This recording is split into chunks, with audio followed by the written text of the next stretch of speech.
Dear Papa Dudut, sa lahat po ng mga nakatutok ngayon, huwag kalimutan na mag-like, mag-share at mag-subscribe.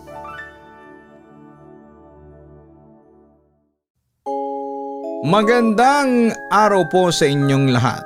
Ako po si Jairon ng Parkway Village, Apolonio, Samson dito sa Quezon City. Hindi pa sumasagi noon sa isipan ko nung una na maaari kong marinig ang aking kwento sa inyong programa. Dahil una sa lahat ano naman ang ikakwento ko? Love story? Kwento ng aking pamilya? Wala namang interesante sa buhay ko. Hanggang sa naalala ko na meron pala akong kakaibang karanasan na sa tingin ko naman ay worth it na pakinggan. Papa Dudut, sisimulan ko ang aking kwento ng horror noong bata pa ako. Siguro ay nasa edad 7 o 8 lamang ako noong naranasan ko ito. Kalilipat lang namin noon dito sa Apolonio, Samson at noong mga panahong yon ay wala pang gaanong mga nakatayong establishments.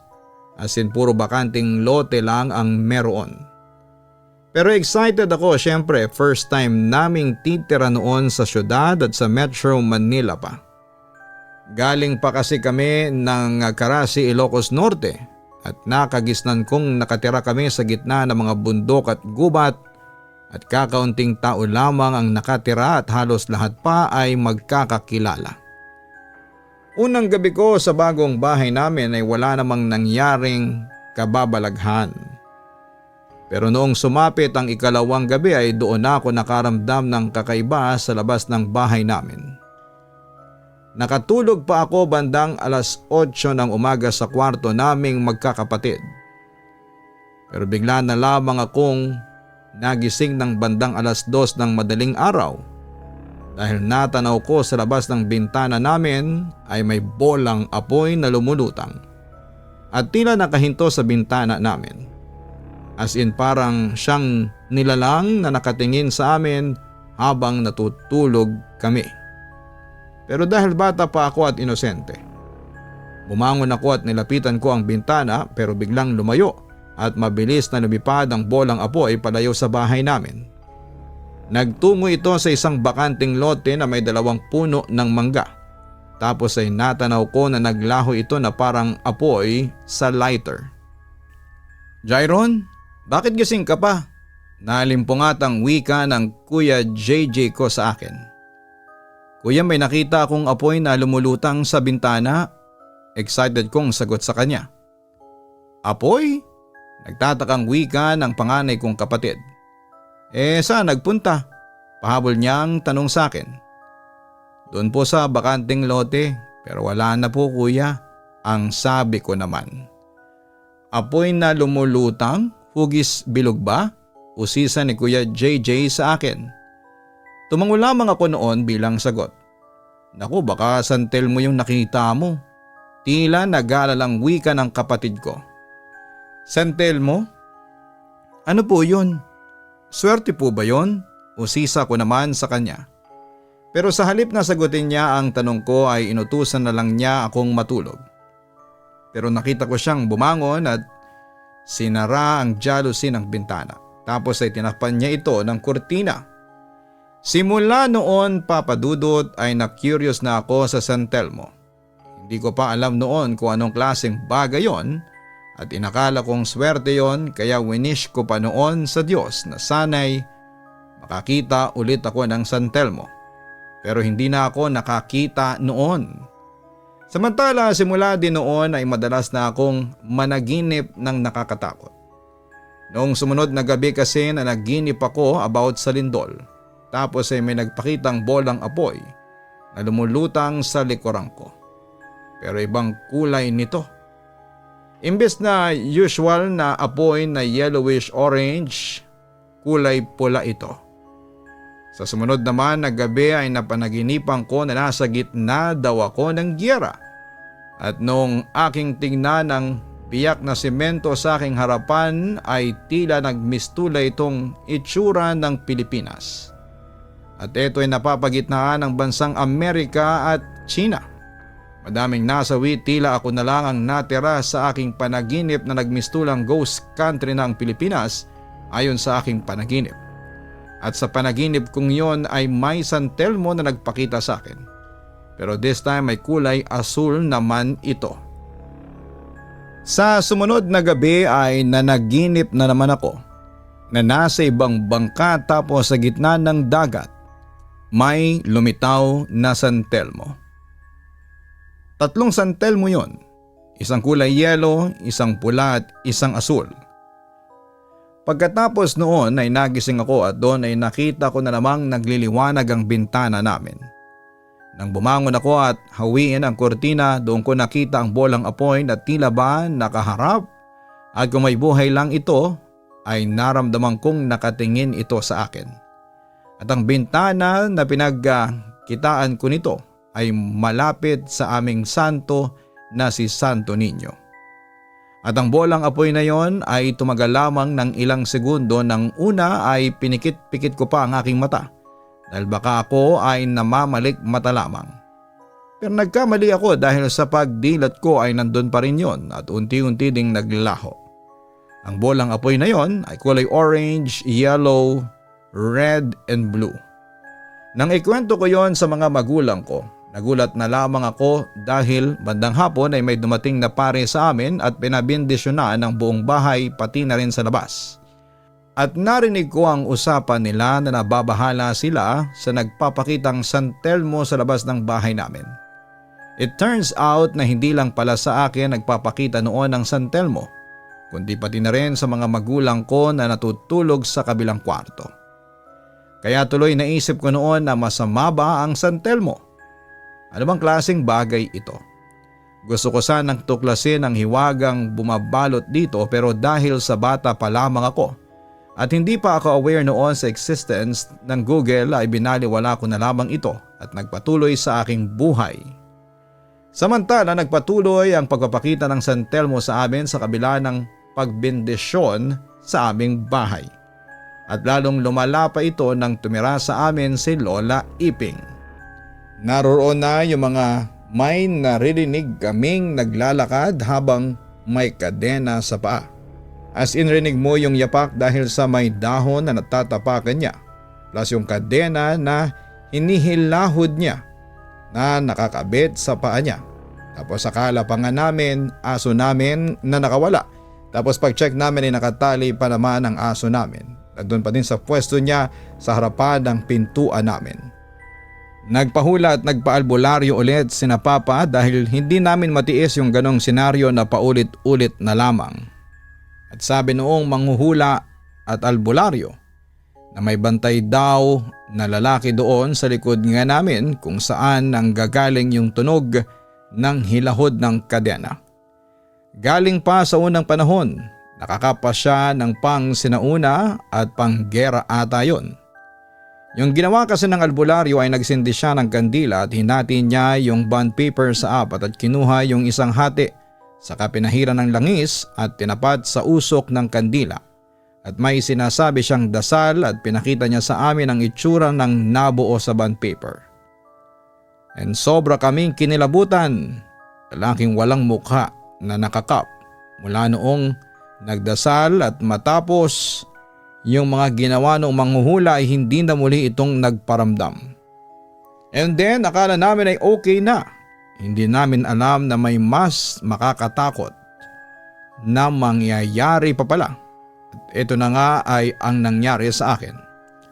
3 AM nang magising sa iyak ko sina mama at takot na nakatingin sa akin habang ako ay nasa labas ng bahay nang nakapikit habang umiiyak at naglalakad.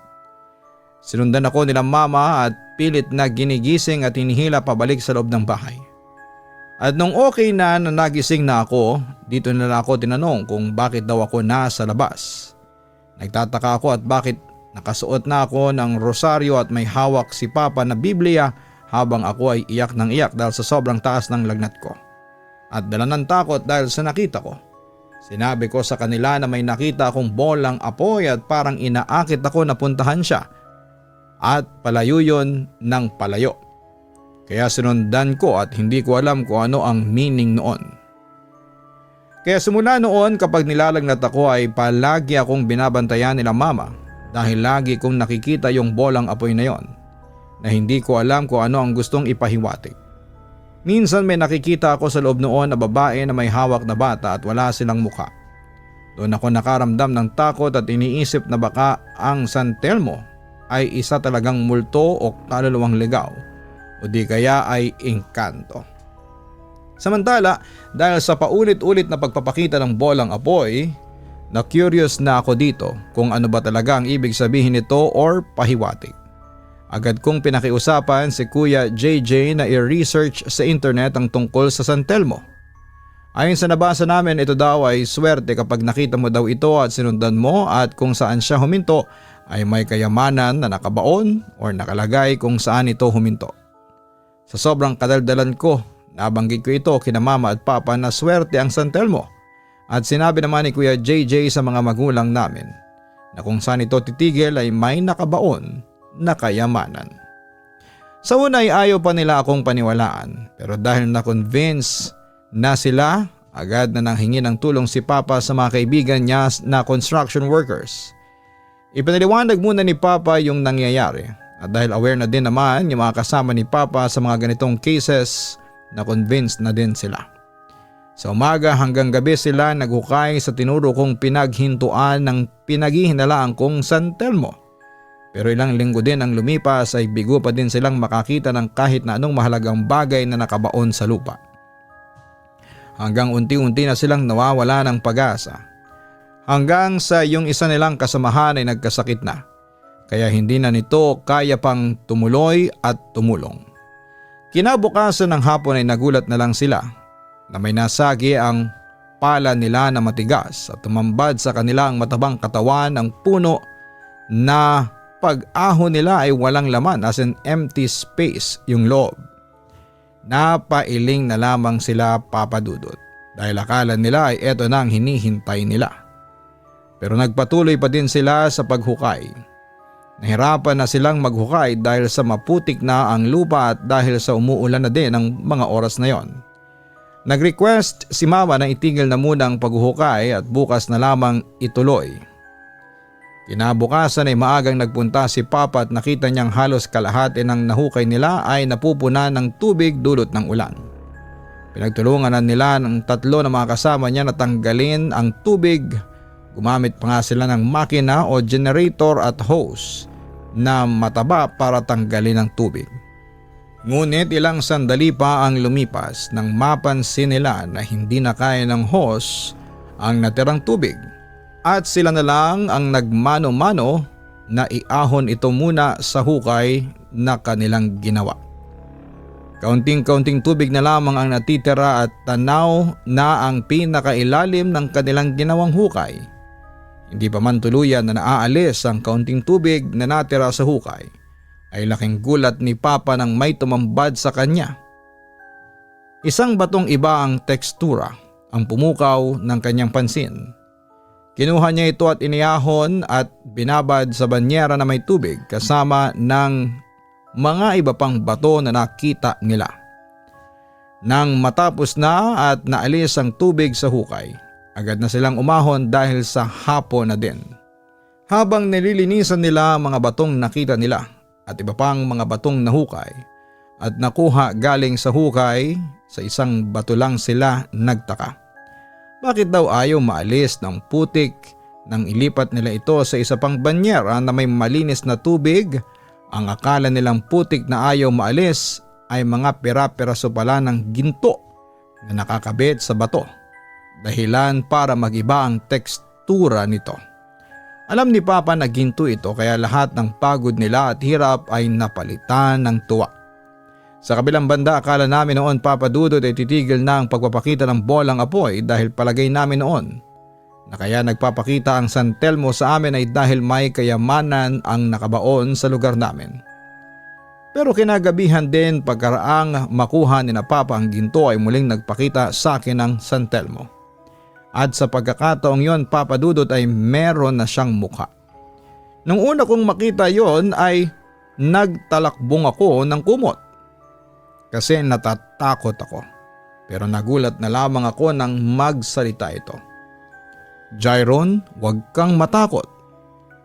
Kailangan ko lang ng tulong mo." Narinig kong sabi ng boses sa akin.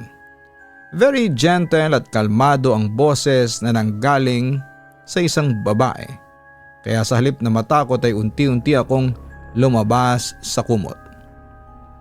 "Sabihin mo sa mga magulang mo, magpatuloy lamang sila sa paghuhukay at may makikita pa sila.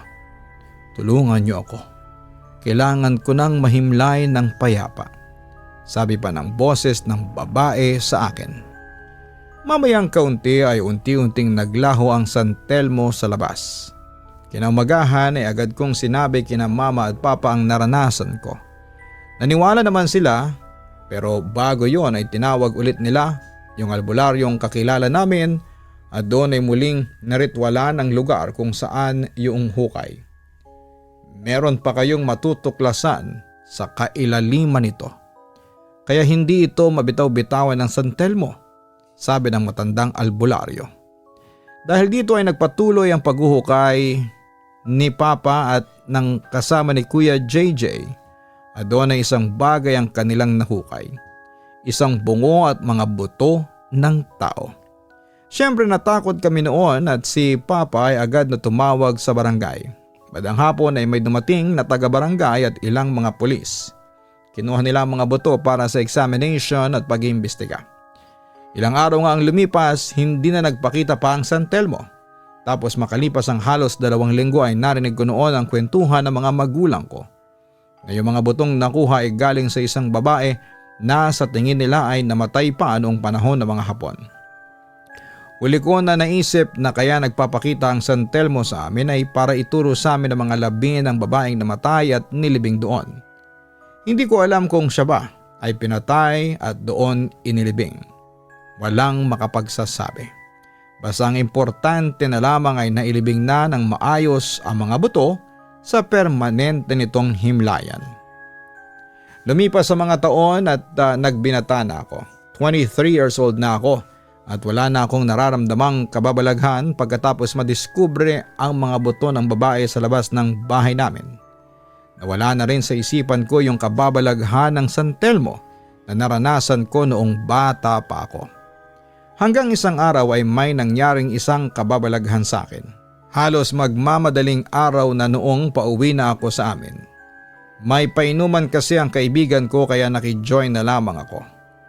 Nakainom ako at hindi pa naman lasing, kaya ko bang maglakad sa bahay. Pinaningit ko ang mata ko nang may makitang papalapit sa direksyon ko. "Uy, ano yun?" Kinabahan ako kasi nararamdaman ko kaagad na parang may kakaiba. Pero bahala na, magkukunwari na lamang akong walang nakikita. Ba't kasi wala pang poste dito? Napakalma naman ako nang matanaw na isang matandang lalaki lang pala yun na hindi ko matandaan ang pangalan. Taga rito rin siya at ngayon ko lang ulit siya nakita. "Magandang gabi po, tay," bati ko sa matanda. Huminto siya sa paglalakad at tinitigan akong mabuti. Mahaba ang puting buhok ni tatay at may suot siyang sombrero na gawa sa banig at may dala siyang supot na gawa rin sa banig. "Iho, may sindi ka ba?" bigla niyang tanong. May susunugin ba siya o maninigarilyo lang? Kung sakaling ang huliman, matanda na si tatay para manigarilyo. "Meron po, may sisindihan po kayo?" nagtataka kong tanong. "Ikaw oo, pag nakita mo ay sindihan mo pabalik," misteryosong sagot ng matanda sa akin. "Ha?" Lito kong sinundan ng tingin ng matanda. Pinagsasabi niya. Hindi ko siya maintindihan. Pinagpatuloy ko na lamang ang paglalakad pero agad akong napatigil nang magulat ako sa dagungdong ng kulog at kidlat. Kasabay noon ay ang pagbagsak ng malakas na ulan na pamura ako noon. Kapag binamalas ka nga naman, tumakbo ako at sumilong muna sa malaking puno. Niyakap ko ang sarili dahil nanginginig na ako. Napadalawang balik ako ng tingin nang may makitang nagsindi ng lighter.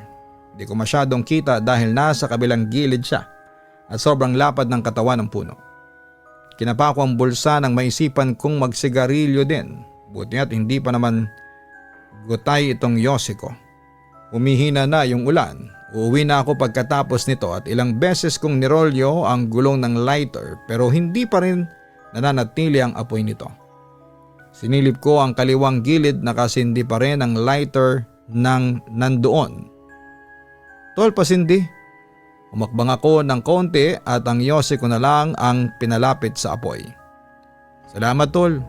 Kakalagay ko pa lang ng yosi sa bibig ko pero agad yung nahulog nang magulat ako sa nakita. Lumunutang yung bolang apoy na kulay dilaw at kahel. Nagulat ako dahil San Telmo pala yon. Pero ang mas nakakagulat, may lumitaw na 2 pang San Telmo, isang namumula at isang maliwanag na asul. Napalunok ako nang unti-unting lumapit sa akin ang apoy. Pinilit ko ang sarili ko na tumakbo para akong naniga sa kinakatayuan ko. Tumakbo ako sa direksyon papunta sa amin. Pagkalingon ko sa likod ay nanlaki ang mga mata ko nang sumunod sa akin ang apoy. Malakas akong napamura at mas binilisan pa ang pagtakbo. Bakit hindi napapatay sa ulan yan?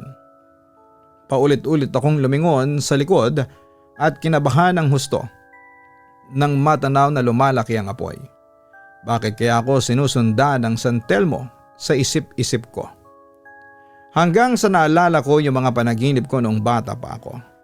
Sa bawat masasamang panaginip ko ay may lumilitaw na San Telmo na kapareho ng kulay ng San Telmong humahabol sa akin. Sumagi sa isipan ko ang sinabi ng matanda kanina. Pag nakita ko raw, sindihan ko pabalik. Yan ba yung tinutukoy niya? Kinuha ko ang lighter sa bulsa at sinubukan itong pasindihin. Huminto ako sa pagtakbo para makapag-focus sa lighter. Kinakapos na ang hininga ko nang binalingan ko ng pabalik ang apoy.